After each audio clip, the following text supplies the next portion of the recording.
Gravando, tá? Hoje o nosso estudo é sobre o capítulo 11 do Evangelho segundo o Espiritismo, que é Amar o Próximo como a Si Mesmo, o título dele. E nesse título, nesse capítulo, o capítulo 11 do Evangelho segundo o Espiritismo, os primeiros 4 itens falam sobre o mandamento maior. Então hoje nós vamos conhecer um pouquinho mais, refletir um pouquinho mais sobre o mandamento maior, entender por que Jesus falava tanto nele e entender por que ele é importante para nós que desejamos ser muito mais felizes. Tá bacana? Esse é o nosso propósito na noite de hoje. Então vamos lá. Vamos buscar esse propósito da noite de hoje. Vamos estudar o mandamento maior. E lá no primeiro item deste capítulo, do item 1, são 4, Kardec fez um recorte do Evangelho de Mateus, do capítulo 22, dos itens de 34 até 40. E nesse recorte, lá está escrito assim, pessoal. Vamos tentar entender quando é que Jesus falou bem claramente para isso. Olha só o que está escrito lá. Os fariseus, ouvindo que ele fizera calar os saduceus, reuniram-se em conselho. Então, olha só. Estão lá Jesus e ele vem para Jerusalém. Ele já está em Jerusalém. Já está se aproximando aquele fatídico dia daquela demonstração de amor de Jesus. E ele já está em Jerusalém. E os doutores da lei, das religiões existentes na época, eles não gostam do que Jesus traz como doutrina. Jesus fala de umas doutrinas que, apesar de estarem nas escrituras sagradas judaicas, na Torá, é muito estranha e esquisita para eles. Eles não gostam do que ouvem. Eles não gostam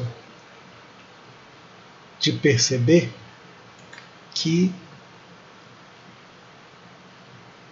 as suas interpretações da Escritura são interpretadas de forma diferente por Jesus. E sempre que as interpretações das Escrituras são interpretadas de forma diferente da que eu gosto, da que eu mais me aproximo, eu não gosto daquela interpretação.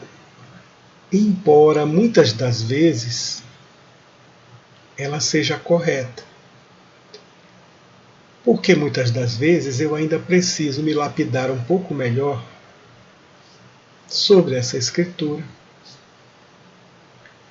sobre a interpretação dela e preciso trazer para dentro de mim e aceitá-la. Ok? Então, nós nos comportamos como essas duas facções do judaísmo, o farisaísmo e os saduceus, os fariseus e os saduceus. Nós fazemos as nossas interpretações conforme as nossas conveniências. E eles estavam ouvindo Jesus falar e deixar as suas linhas de interpretação ficarem caladas, mudas, porque não tinham como retrucar. A mente se cala diante da verdade. A consciência se cala diante da verdade. E nós é que ficamos lutando depois para tentar encaixar as nossas interpretações naquelas interpretações que são feitas pelo amor. Então eles já sabiam disso. E o que acontece? Vamos lá. Um deles, que era doutor da lei, testando o interrogou. Mestre, qual é o grande mandamento da lei? Então observe. A maioria deles já havia estudado sobre isso. A maioria deles já sabia qual é a lei maior. Porque todos eles vêm de tradições muito fortes no judaísmo. Shammai e Hillel já haviam feito boas interpretações desses pontos. E embora houvessem pequenas discordâncias entre eles, havia um consenso sobre qual era a maior lei. Jesus vem para esclarecer e para dar cumprimento desta maior lei, deste grande mandamento. Compreendemos? Então, eles vão testar Jesus. Porque na realidade eles querem saber qual é a interpretação de Jesus, qual é a corrente que Jesus defende. Se é a corrente de Hillel ou se é a corrente de Shammai.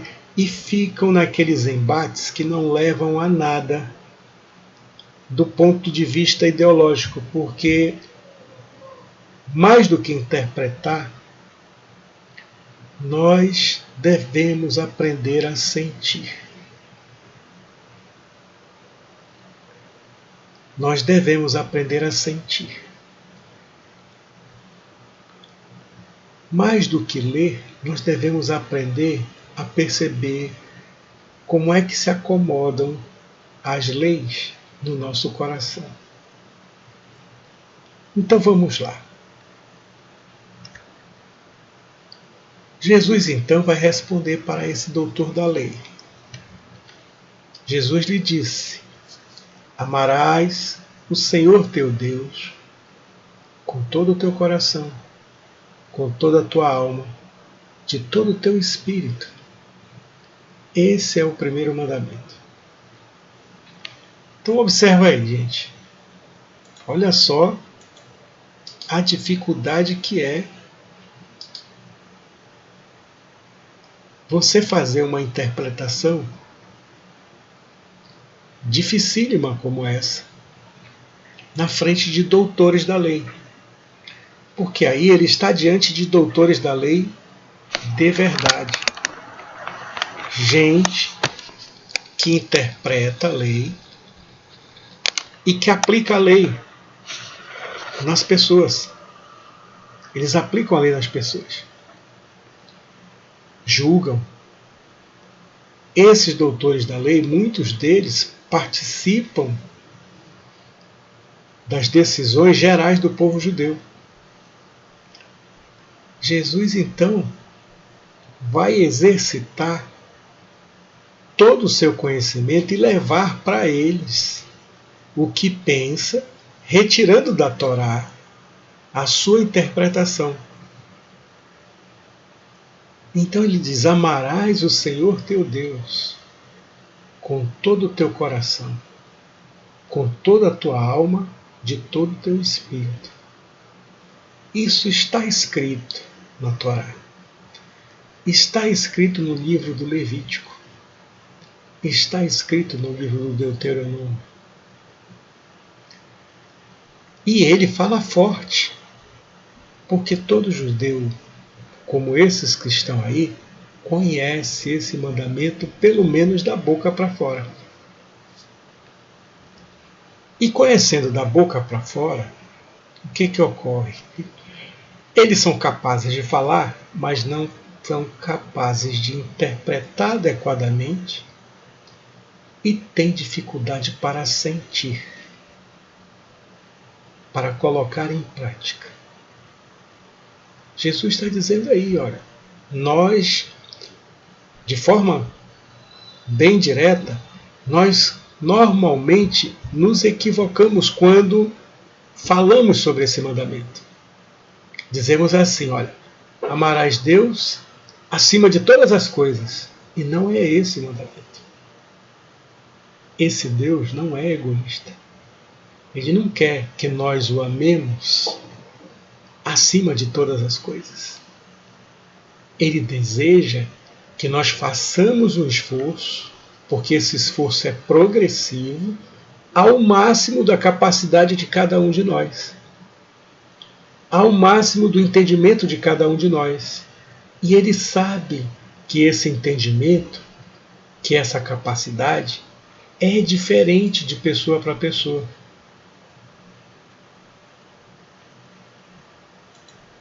É diferente de coração para coração. Então ele pede que cada um de nós façamos o nosso próprio esforço para conseguir amá-lo, amar a Deus. Então, amar com todo o seu coração, o que significa isso? Amar de todo o coração, né? O coração é o nosso íntimo, significa que nós temos que colocar nossa inteligência, nossa sabedoria, controlar as nossas emoções, controlar os nossos sentimentos, fazem parte do nosso íntimo, e buscar amar a Deus, fazendo com que a gente perceba dentro de nós esse equilíbrio da sabedoria, das emoções e dos sentimentos. Quando Jesus nos diz que nós devemos amar com toda a nossa alma, olha, a alma é o espírito que está em carne, encarnado. Ele está nos dizendo o seguinte: opera na matéria, de olho em Deus. Ama tudo aquilo que é material, mas ama de verdade agindo, com atitudes. Coloca o teu maior esforço para amar a Deus com atitude, incluindo aí os teus próximos, incluindo aí os teus bens, o teu dinheiro, todos os recursos materiais que tu tiveres. Quando ele diz para a gente, ama de todo o teu espírito, o espírito é a parte bonita da criação, linda da criação, é a parte inteligente, que ora está encarnada e ora está desencarnada. Na nossa interpretação espírita, ele está dizendo para nós assim, ó, sintoniza com Deus. Ora, medita, busca as tuas inteligências todas para descobrir Deus. Traz Deus para dentro de ti.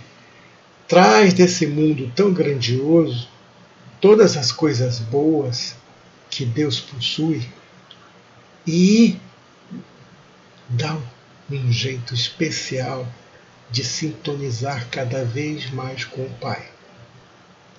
Porque essa sintonia vai fazer com que tu, aos poucos,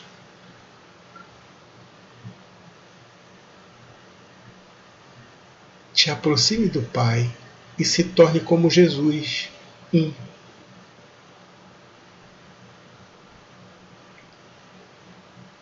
Ele está falando disso para a gente. Vocês entendem? Ele está dizendo isso para a gente. E ele vai continuar, pessoal. Ele vai continuar. Ele vai continuar dizendo assim. Olha só, Jesus falando conosco aí. Ele vai falar com os doutores da lei e vai dizer assim, ó. E aqui tendes o segundo mandamento, semelhante a esse. Amarás o teu próximo como a ti mesmo. Olha só. E toda a lei e os profetas se acham contidos nesses dois mandamentos. Então nós vamos primeiro interpretar essa primeira lâmina que está aí. E aqui tendes o segundo, que é semelhante ao primeiro. Amarás o teu próximo como a ti mesmo. E ele está dizendo que é um segundo mandamento semelhante ao primeiro, porque não tem como nós amarmos a criação, amarmos a Deus, sem amarmos a criação dele. E nós estamos diante de outros seres que são criaturas, filhas de Deus. Então são filhos de Deus. Nasceram de Deus. Se ele é pai de todas essas criaturas, não adianta você dizer, conforme algumas doutrinas humanas estão interpretando, que fulano é filho de Deus ou não é. Pouco importa para Deus se ele obedece e aceita que Deus existe ou não. Se ele segue ou não as leis, porque ele ama da mesma forma. Agora é preciso que esse coração ele comece a amar os outros seres que estão próximos e que fazem parte da sua família espiritual. Porque, sendo todos nós filhos de Deus, nós somos irmãos. Espiritualmente falando, todos nós somos irmãos. Ah, mas fulano não é da minha religião. Fulano não segue o que eu penso sobre Deus. Pouco importa isso para Deus. Então nós estamos numa lei de relação. E Jesus vai dar o exemplo para nós de como é que se ama o próximo, independente do que ele pensa, independente das suas ideias e ideologias, independente das suas religiões. Ele vai dizer para nós: amarás o teu próximo como a ti mesmo. Porque é muito importante para que você se sinta feliz, que você se ame. E aqui existe uma grande confusão no mundo de hoje, que pensa que se amar é apenas satisfazer os seus desejos. Que amar não é desenvolver boas virtudes. E amar é desenvolver boas virtudes, sim. Porque quando eu desenvolvo as boas virtudes, eu sinto dentro de mim o efeito que essas virtudes trazem. Então, se eu estou com raiva e desenvolvo a virtude da paz para mim, eu sinto em mim a diferença da aplicação desta lei em mim, porque eu trago para mim paz. Se eu utilizo em mim a virtude da paciência, eu sinto dentro de mim a paz. Porque quando eu estou nos meus momentos de impaciência, eu sinto o inferno. Quando eu estou com medo, eu desenvolvo em mim vários traumas, vários modelos de pensar, vários modelos de agir que me deixam muito inseguro, muito infeliz, muito atribulado. E isso é um desafio para nós.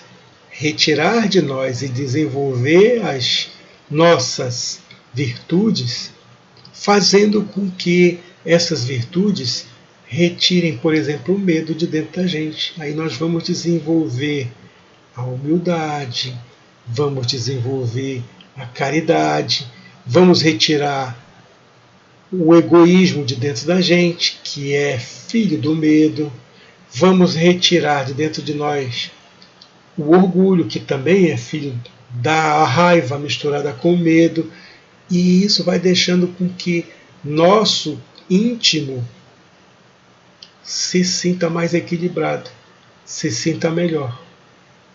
Isso é amar a mim mesmo. Quando eu coloco compaixão, quando eu coloco piedade, quando eu coloco misericórdia, quando eu coloco perdão, eu estou amando a mim, porque estou tirando de dentro de mim todas aquelas cargas ruins, aquelas cargas desnecessárias que eu tenho que carregar durante a minha vida material. Isso é amor a mim mesmo. E é lógico que só tem uma forma da gente colocar essas virtudes dentro da gente e de testar se elas já estão conosco, que é exercitando isso com os que estão em nossa volta, os nossos próximos. Então, não tem como eu amar a mim mesmo e perceber que já me amo sem amar o próximo, sem amar a criação de Deus. Quando Jesus chega na segunda lâmina e diz assim: toda a lei e os profetas se acham contidos nesses dois mandamentos, ele está dizendo assim para nós: olha, vocês lembram da lei? Lei para os judeus, ele está falando da Torá, traduzindo para português, Torá, os 5 primeiros livros de Moisés, é lei. Então ele está dizendo assim, toda a lei, todos os 5 primeiros livros da Torá, os 5 primeiros livros do Antigo Testamento, e os profetas, que são todos os demais livros do Antigo Testamento, que os judeus chamam de Taná, são os profetas. Os 24 profetas. E lá, todos os livros vão contar as histórias vindas por esses profetas e as vidas deles. E eles falam da mesma coisa. Tanto os mandamentos todos da Torá, os 10 que Moisés trouxe no Monte Sinai, no Monte Horebe, os 614 mandamentos da lei judaica, todos eles se reduzem a esses dois. Todos eles se reúnem para dizer a mesma coisa. Aí nós diríamos, mas eu não sei amar o meu próximo como a mim mesmo. Aí a gente precisa dos 10 mandamentos e dos 614 mandamentos judaicos. É simples. É muito simples. Então Jesus está dizendo aqui para os judeus o que eles já sabem, mas não são capazes de sentir, não são capazes de praticar. Lógico que hoje, nós que já estamos muito mais afeitos, já estamos em condição de exercitar melhor essas questões. Já estamos em condições melhores de trabalhar isso dentro de nós e já estamos nos desenvolvendo melhor para que nós possamos aprender a amar a Deus com todo o coração, com toda a alma, com todo o espírito. É isso. E ele foi mais, porque no Sermão do Monte, que é essa imagem que nós temos aí, lá no capítulo 7 do Evangelho de Mateus, Jesus vai dizer assim, olha, fazei aos homens tudo o que queirais que eles vos façam, pois é nisso que consiste a lei e os profetas. Ele volta a bater firme nessa questão. Ele volta a bater firme nessa questão.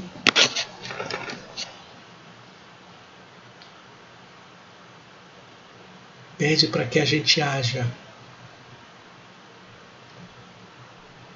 Então Jesus vai falando para nós do que nós espíritas recebemos dos espíritos consoladores como as leis naturais. Ele está trazendo para nós a lei de amor, de justiça e caridade. Olha que coisa linda, pessoal. É uma lei geral que manda nós amarmos. É uma lei de amor. Ama a Deus de todo coração, de toda alma, de todo espírito. É uma lei de justiça, sim, porque diz para a gente fazer aos homens do mesmo jeito que eu gostaria que fosse feito comigo. Tem coisa mais justa do que isso? Não existe. Isso é a justiça divina. E olha só que coisa bacana. É uma lei de caridade, porque manda a gente falar, manda a gente pensar, mas manda a gente também fazer, agir. Então, nós que somos espíritas, já sabemos que não adianta ter essa teoria tão brilhante se nós não colocamos em prática. Nós necessitamos aprender a colocar em prática. Esse é o desafio para nós. Esse é o nosso desafio. Então, temos que seguir o que Jesus está nos pedindo. Esse é o item 2 do capítulo 10. Jesus lá está falando da lei de amor, da lei de justiça, da lei de caridade. Ele está falando do mandamento maior. Ele está fazendo a conexão de tudo aquilo que ele diz, porque é o que ele pensa e é como ele age. Esse é o desafio para nós. E Kardec nos traz uma parábola para exemplificar de forma magistral esse conceito do mandamento maior. E para a gente poder entender a parábola, nós vamos fazer uma configuraçãozinha aqui e vamos falar de moedas. As moedas da época de Jesus lá. E vamos tratar de 3 que aparecem descritas nessas parábolas para que a gente possa entender de forma adequada. A primeira é denário, a segunda é talento, a terceira é ceitil ou asse. É a mesma coisa. Tem traduções que aparece asse, tem traduções que aparece ceitil. E lá nós precisamos configurar bem. O que é o denário? O denário era a principal moeda de Roma naquela época. Geralmente era o salário de um homem recebia pelo trabalho de um dia. O seu nome latino era denarius e no grego denarion. Chegou aqui para a gente com o nome de dinheiro. Então, o denário daquela época era o salário de um dia de trabalho. Normalmente era pago um denário. Era a principal moeda. E esse dinheiro dava para comprar 8 quilos de pão.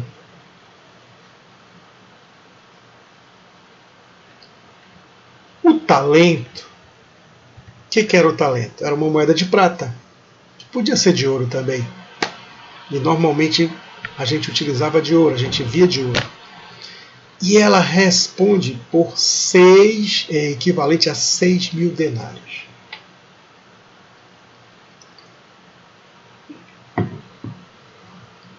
Então, se um denário é um dia de trabalho, o talento, que são 6.000 dias de trabalho. Então são mais ou menos, se a gente tomar um ano com 365 dias, muito próximo de 20 anos de trabalho. Muito próximo de 20 anos de trabalho, porque naquela época a gente podia fazer essa aproximação para poder entender. Então olha só, um denário é um dia de trabalho, o talento são 6.000 dias de trabalho, 20 anos de trabalho. Né? Ok? 20 anos de trabalho. Um ceitil ou asse era uma moeda muito pequenininha e ela correspondia a 1/16 do denário. Ou seja, ela comprava, olha só, se eu pegar 8 quilos de pão, dividir por 16, eu comprava meio quilo de pão. Era isso aí. Essa moedinha pequenininha dava para comprar ali 5 pãezinhos, 10 pãezinhos. Meio quilo de pão. Era o quanto dava para comprar com essa moeda menor. Vamos à frente agora para ler a parábola. Por isso o reino dos céus pode comparar-se a um certo rei que quis fazer contas com seus servos. A sua conta está em ordem. Pode ir.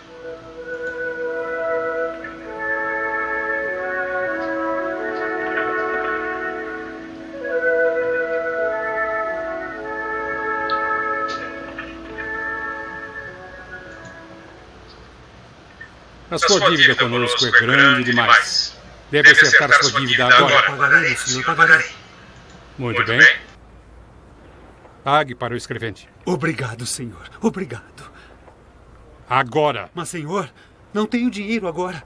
Eu preciso de tempo, senhor. Neville, venda-o como escravo. Venda sua mulher e filhos, tudo quanto tem, para que a dívida se pague. Escravidão, não só para ele, mas também para sua mulher e filhos. Aflito, o homem desesperado implorou misericórdia ao rei. Se o rei tivesse só um pouco de paciência, ele pagaria toda a sua dívida. O rei sentiu pena do homem, perdoou sua dívida e deixou-o ir.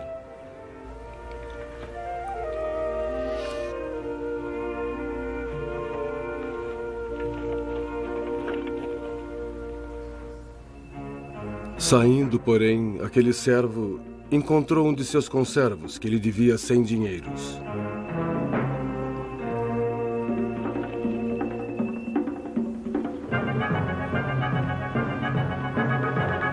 O homem rapidamente esqueceu como o rei havia lhe perdoado a sua dívida.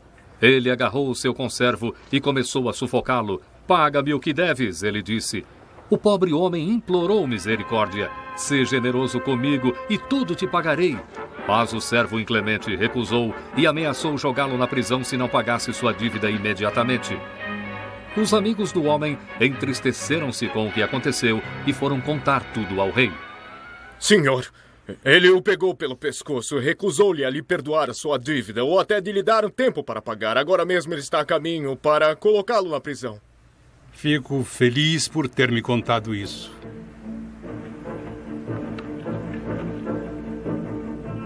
Tragam-me esse homem inclemente imediatamente.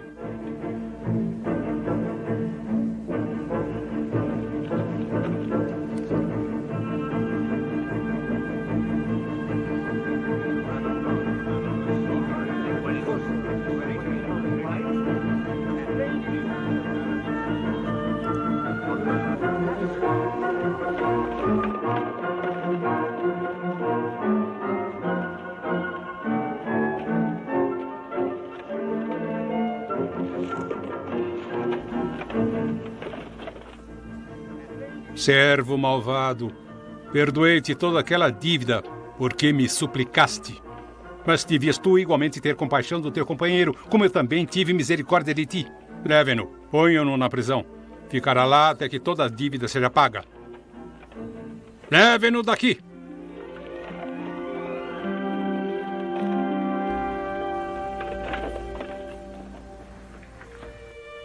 Assim vos fará também meu Pai Celestial, se de coração não perdoardes cada um a seu irmão.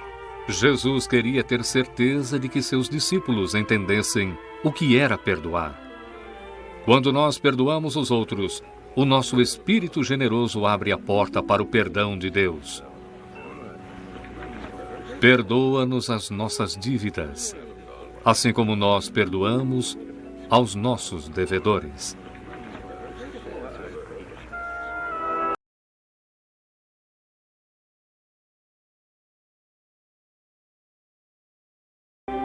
Por isso o reino dos céus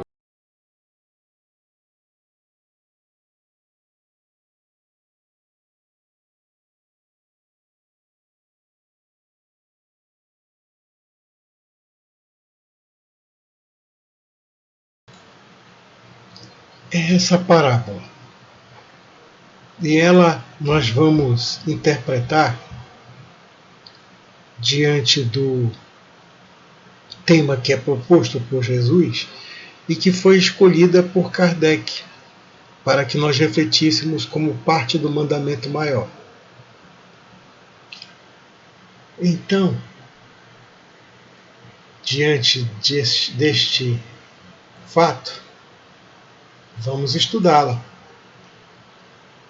E lá está dito assim, olha. Por isso, o reino dos céus é semelhante a um rei que quis ajustar as contas com os seus servos.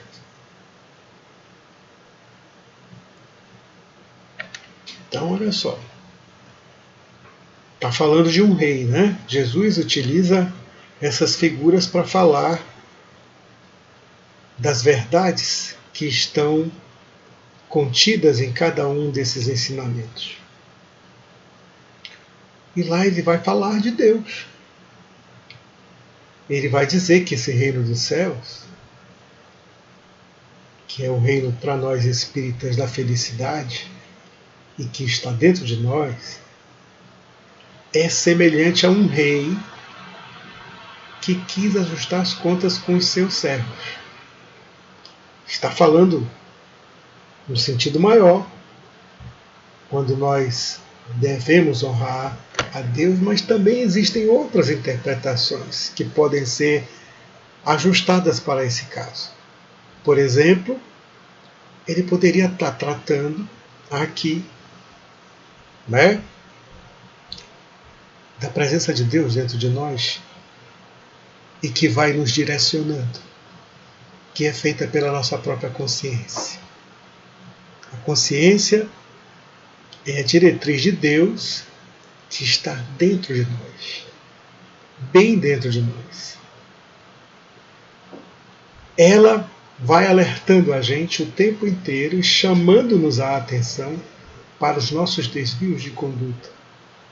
As dores morais que sentimos nada mais são da sua orientação, nos dizendo: ei, você está se afastando. Então esse mandamento maior da lei de amor é a diretriz principal da consciência que está tomando conta da nossa vida, vai nos orientando, vai nos dirigindo. E esse rei chama essa consciência muitas das vezes. E olha só o que a parábola diz. Ao começar a ajustar as contas, foi trazido a ele um devedor de 10.000 talentos.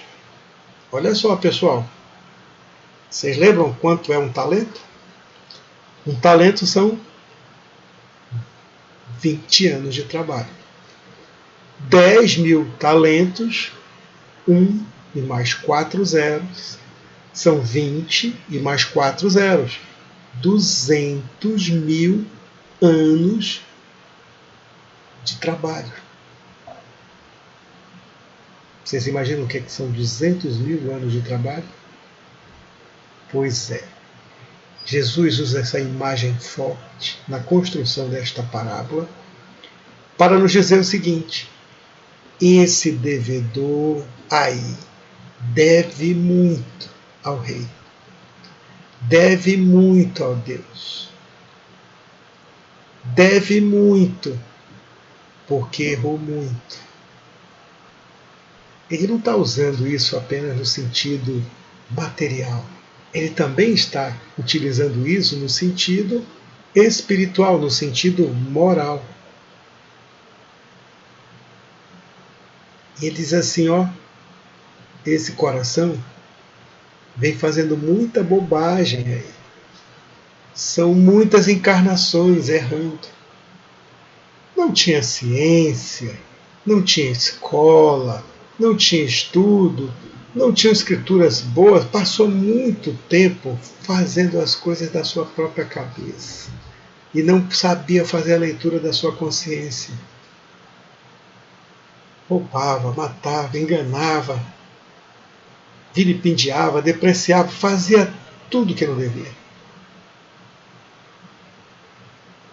A dívida dele se tornou muito grande, porque ele ofende a sua própria consciência e ofende a Deus.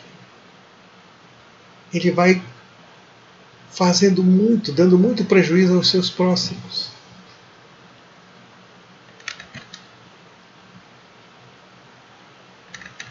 E ele lá diz assim, não tendo ele com o que pagar, o Senhor ordenou que fossem vendidos ele, a mulher, as crianças e tudo quanto era a propriedade dele, para que a dívida fosse paga. Uma dívida como essa tem que pegar tudo o que a pessoa possui. E naquela época, as pessoas ainda acreditavam que filhos, esposas, eram propriedades, eram como se fossem os bens mais ricos que ele possuía. E isso não seria suficiente para pagar essa dívida. Olha só, vamos lá. E então, o homem se jogou no chão e o servo se reverenciava, dizendo, Senhor, sê longânime para comigo e tudo te pagarei. Sê misericordioso comigo, eu te pago tudo. Olha, não pediu desconto. Ainda foi arrogante, porque acha que pode pagar mesmo 200 mil anos de trabalho.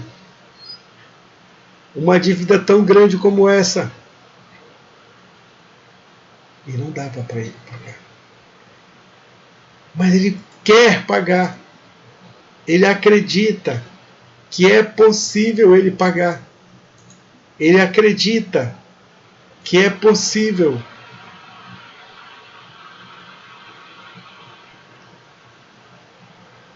Ele quitar a dívida que fez. A dívida com a sua própria consciência.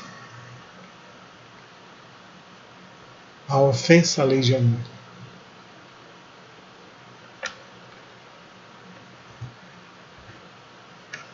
Vamos à frente. Ora, o Senhor daquele servo, compadecendo-se dele, liberou e perdoou-lhe a dívida. Olha só. Gente, isso é aplicado para a gente tantas vezes.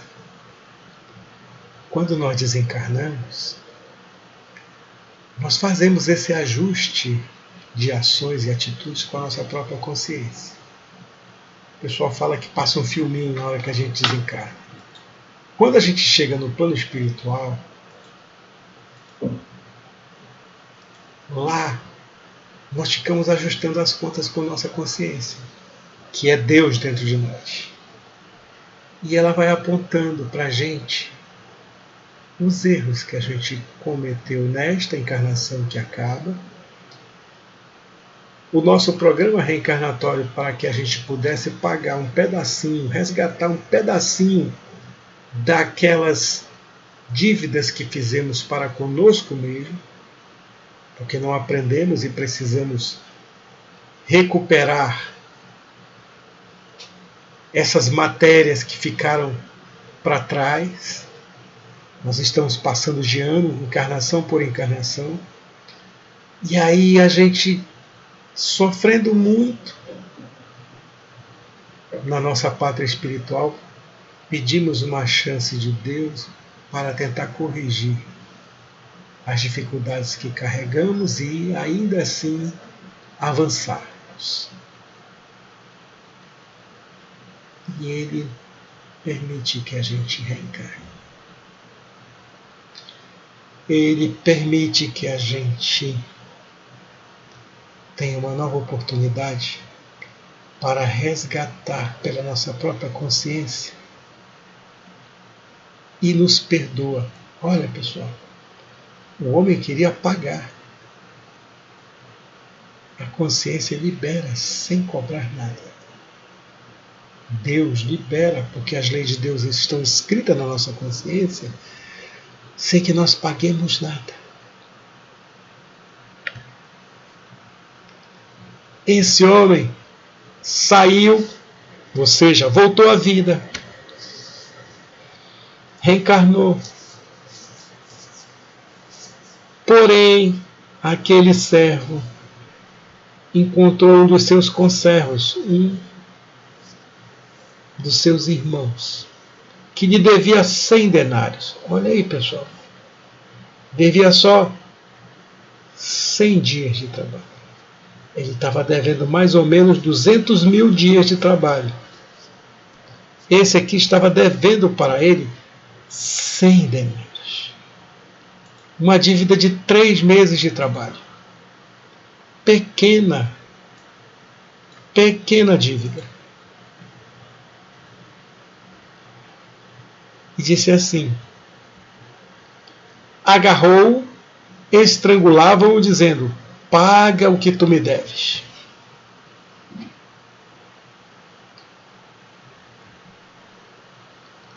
Paga o que tu me deves. Coloca aqui agora o que tu me deves. E estrangulou, cara. E pior do que estrangular, mandou o seu irmão fez a mesma atividade, a mesma ação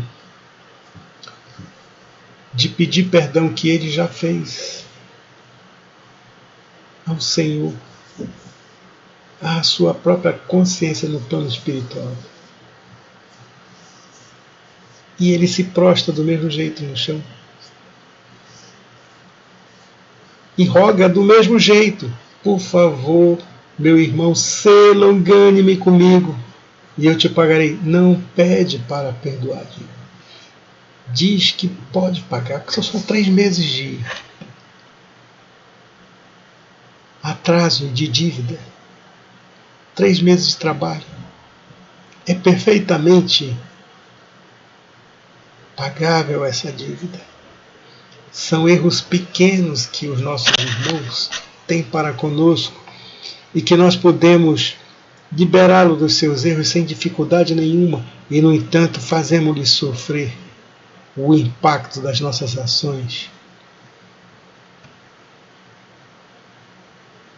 Ele, porém, não queria, mas saiu e lançou-o na prisão. Colocou o homem na prisão. Colocou o seu irmão na prisão, até que ele pagasse o que estava devendo. Queria que pagasse. E quando nós não perdoamos esses erros, essas dívidas dos nossos irmãos, é isso aí mesmo que acontece.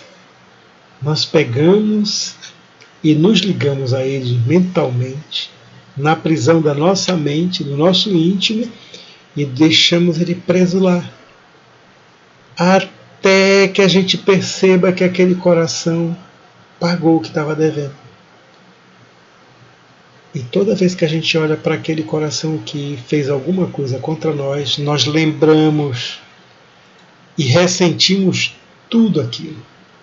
que Ele nos fez. Lembramos. Fazemos desse mesmo jeitinho aí. Lança o nosso irmão na prisão e ficamos ligados a eles, não pelos laços de amor, mas pelos laços de desamor. Observem a importância que tem o mandamento maior. Vendo, pois, os seus conservos, o que aconteceu, os outros irmãos, vendo o que aconteceu, entristeceram-se muito. Nós temos muitas testemunhas no plano espiritual. E vem relatar ao Senhor. Registra na consciência dele. Aperta lá uma nuvem de testemunhas. Os nossos anjos guardiões vêm dizer: ei, você está fazendo errado. Está fazendo errado. Registra que nós já pedimos perdão por conta daquilo. Registra. Ele então vai dizer assim para nós. Então o Senhor, convocando-lhe, disse: Senhor, chama de volta. Chama de volta.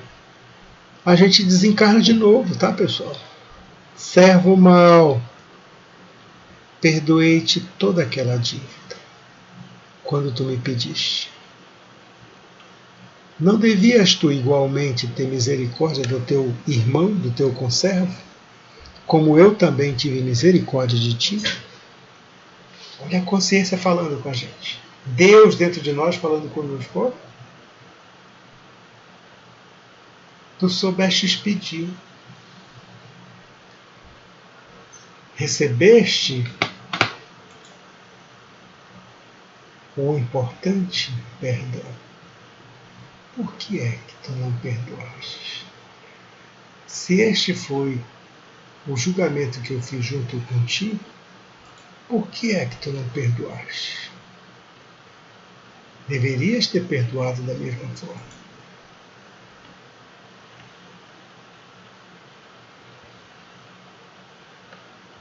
O Senhor vai dizer assim: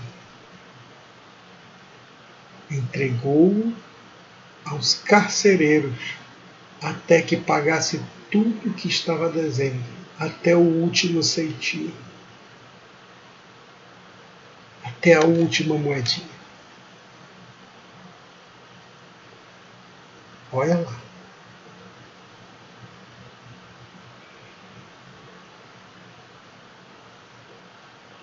Quem são esses carcereiros a que o Senhor, a nossa consciência, nos entrega? São aqueles que irão tomar conta dentro de nós dos nossos erros. E muitas das vezes são aqueles a quem nós ofendemos e ficamos devedores. São aqueles que nos prendem. São aqueles que vigiam a nossa prisão. São aqueles a quem nós ficamos ligados. E eu vou sair de lá quando eu aprender a conviver com eles, resgatar toda a minha dívida de desamor, trocando-a e pagando-a com a dívida de amor. Arremata Jesus: assim vos fará meu Pai que está nos céus, se não perdoardes de coração cada um ao seu irmão. Então observemos juntos. Ele está dizendo aqui o seguinte: viramos devedores. A tua consciência é a quem tu deves. É Deus dentro de ti. Ela está conduzindo a tua vida.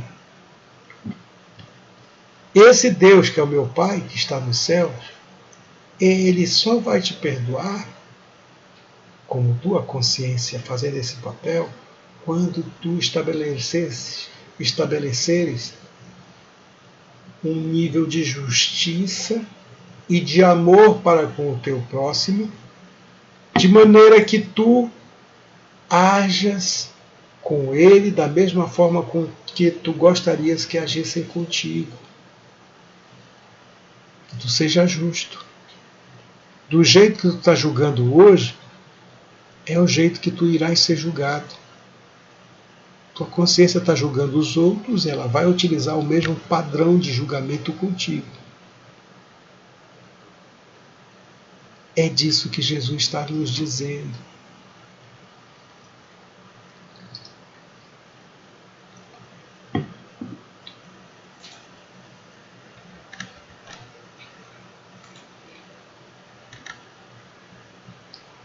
Kardec vai arrematar para nós dizendo assim: amar o próximo como a si mesmo, fazer pelos outros o que quereríamos que os outros fizessem por nós, é a expressão mais completa da caridade,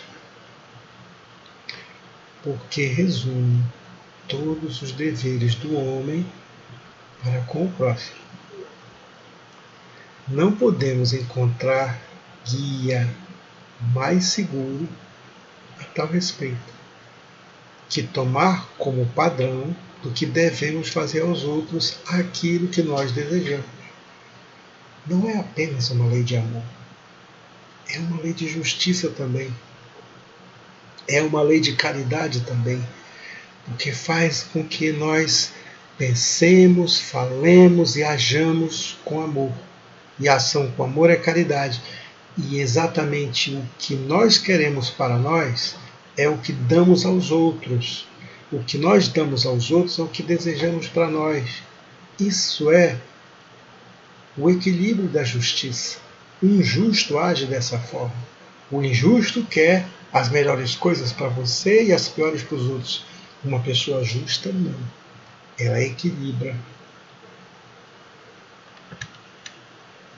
Jesus, então, Kardec vai trazer para a gente a seguinte frase: a prática dessas máximas tende à destruição do egoísmo.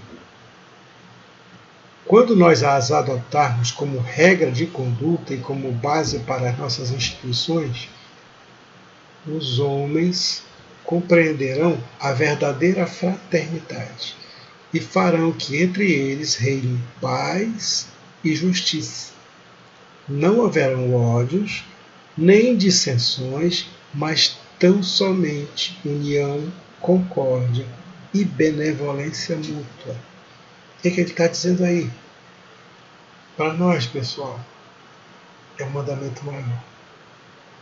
A prática progressiva desse mandamento vai fazer com que nós retiremos de dentro de nós esse egoísmo. Se todos os seres humanos fizerem a sua parte, todos os homens vão compreender o que é fraternidade de verdade. Sentirão paz, sentirão felicidade dentro de si. Porque dentro de si não haverão mais discórdias, não haverão mais dissensões, não haverão mais ódios, e tão somente haverá o que nos une. A boa vontade uns com os outros, a harmonia, a concórdia. Esse é o mundo que nós devemos construir dentro de nós para sermos felizes. Esse é o mundo que nós devemos construir com os outros irmãos, para que todos eles possam sentir o mesmo benefício desse amor e buscar esse mesmo benefício. Para nós encerrarmos, eu trouxe aqui uma mensagem sobre a caridade maior, que está no livro Cartas e Crônicas, de Francisco Cândido Xavier, uma mensagem do Espírito Irmão X, que todos nós sabemos que se trata do escritor Humberto de Campos. E lá diz assim: ao homem que alcançara o céu, pedindo orientação sobre as tarefas de boa vontade social, de benemerência social, que ele pretendia estender na terra, o anjo da caridade falou cheio de compaixão: volta para o mundo, vai lá, reencarna e cumpre com boa vontade as obrigações que o destino te assinalou aqui. Para que te sintas de pé, cada dia, milhões de vidas microscópicas esforçam-se em tua carne, garantindo-te o bem-estar. Olha só. Milhões de vidas, milhões de micróbios, milhões de microvidas estão dentro de nós, do nosso organismo, garantindo o bem-estar. Olha só. Cada órgão e cada membro do teu corpo amparam-te de forma abnegada para que te faças abençoado discípulo da civilização. Olha que maravilha. Os olhos que tu recebes identificam as imagens que tu já podes perceber, livrando-te da desordem inferior. Os ouvidos selecionam sons e vozes para que não vivas desorientado.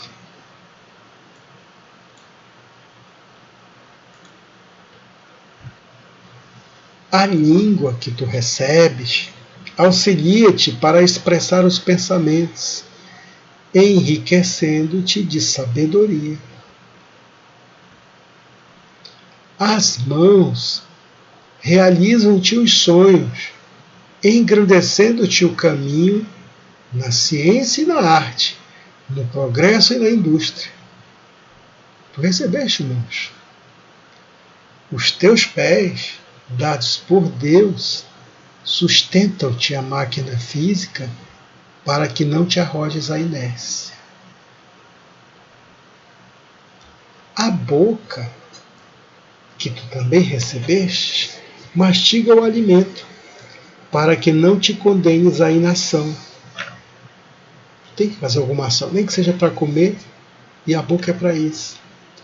Os pulmões que tu respiras asseguram-te o ar puro contra a asfixia. O estômago digere as peças com que tu nutrirás o teu próprio sangue. O fígado gera forças vitais que entretêm a harmonia orgânica. O coração movimenta-se sem parar, escorando-te a existência, suportando-te a existência. Ele funciona sem parar. Vives na caridade de inúmeras vidas inferiores que te obedecem à mente. Olha só. Tudo isso que nós falamos são vidas inferiores e que estão sob a ordem da minha mente, funcionando conforme a minha mente. Toma, pois, ao lugar em que o Senhor te situou e satisfaz as tarefas imediatas que o mundo te reserva. Caridade, que é o mandamento maior, de amor, é servir sem descanso, ainda mesmo quando a enfermidade sem importância te chame para o repouso. Caridade é cooperar espontaneamente nas boas obras, sem aguardar o convite dos outros. Caridade, amor, é não incomodar quem trabalha. Amor, caridade, é aperfeiçoar-se alguém naquilo que faz para ser mais útil.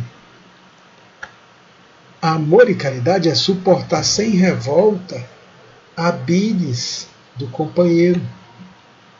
É auxiliar os parentes sem reprovação. Aí está querendo muito, né? É rejubilar-se com a prosperidade do próximo, pelo amor de Deus. É resumir a conversação de 2 horas em 3 ou 4 frases. É não afligir quem nos acompanha. Amor e caridade é ensurdecer-se para a difamação. É guardar o bom humor, cancelando a queixa de qualquer procedência. É respeitar cada pessoa, cada coisa na posição que lhe é própria. E porque o homem ensaiasse inoportunas indagações, o anjo concluiu: volta ao corpo e age incessantemente no bem. Não percas um minuto em descabidas inquirições. Conduz os problemas que te atormentam o espírito ao teu próprio trabalho, e o teu próprio trabalho liquidá-los-á. Os liquidará. A experiência aclara o caminho dos que adquirem o tesouro da luz. Recolhe as crianças desvalidas, ampara os doentes, consola os infelizes e socorre os necessitados. Não esqueça, pois, que a execução dos teus deveres para com o próximo será sempre a tua caridade maior. O exercício do amor que Jesus nos pede, que é a caridade, vai nos fazer sempre avançar. Irmãos queridos, dificultoso hoje a internet na nossa cidade. Uma pena. Tá? Uma pena. Mas vamos ver se conseguimos colocar esse vídeo no Tomás de Aquino. Na casa Tomás de Aquino, tá? Vamos fechar os olhos e vamos pedir a Jesus, a Maria, nossa Mãe Santíssima, elevando os nossos pensamentos ao Pai Celestial. E dizer assim: Senhor meu Deus, que o teu amor continue tomando conta de todos nós. Te pedimos humildemente que tu proteja as casas de todos os nossos irmãos com os seus raios de amor, que a tua boa energia abrace com carinho todos os corações que estão nos lares ou nos seus trabalhos ou em situações difíceis. Abraça-os com carinho, Senhor. Coloca-os de pé. Faz-os caminhar. Te pedimos humildemente que o teu amor tome conta das nossas famílias, dos nossos lares, das nossas vidas. E que o teu amor tome sempre conta de todos nós. Muito obrigado, Senhor. Que assim seja. Irmãos queridos, uma noite de muita paz, de muita alegria, de muito amor. Que Jesus nos abençoe sempre. Vamos ouvir uma última música.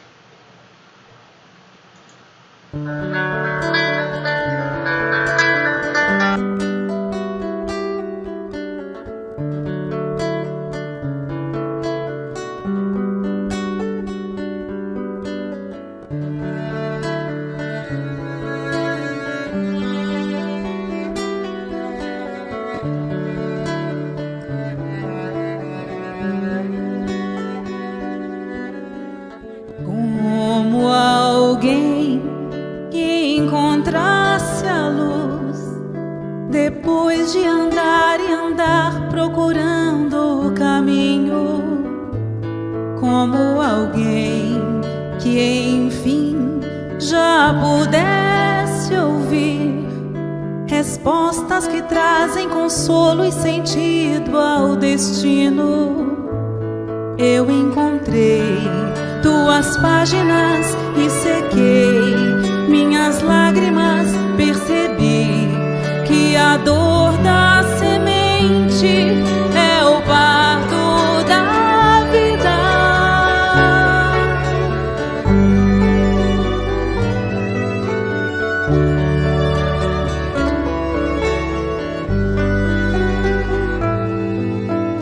Como alguém que já quer seguir os passos do Mestre com fé e razão conscientes, como alguém que em si já soubesse ouvir as vozes dos seres que habitam o espaço infinito.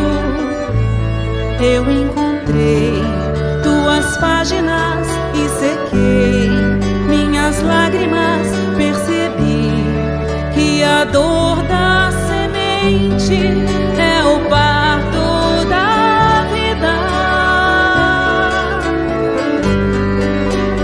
Minha dor me trouxe aqui pra entender a flor que brota em mim.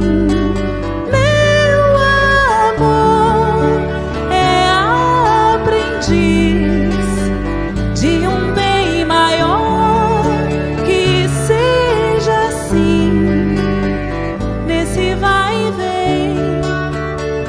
Sei que voltarei pra cuidar da flor, pra acalmar a dor e ser feliz.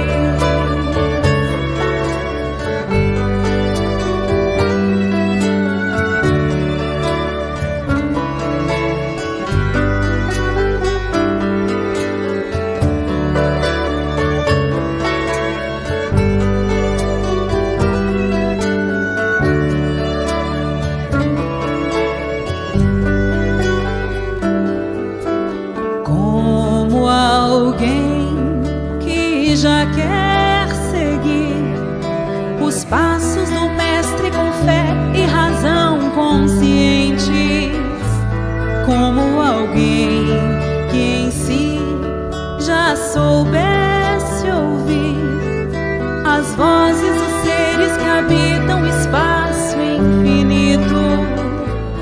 Eu encontrei tuas páginas e sequei minhas lágrimas, percebi que a dor da semente é o parto da vida.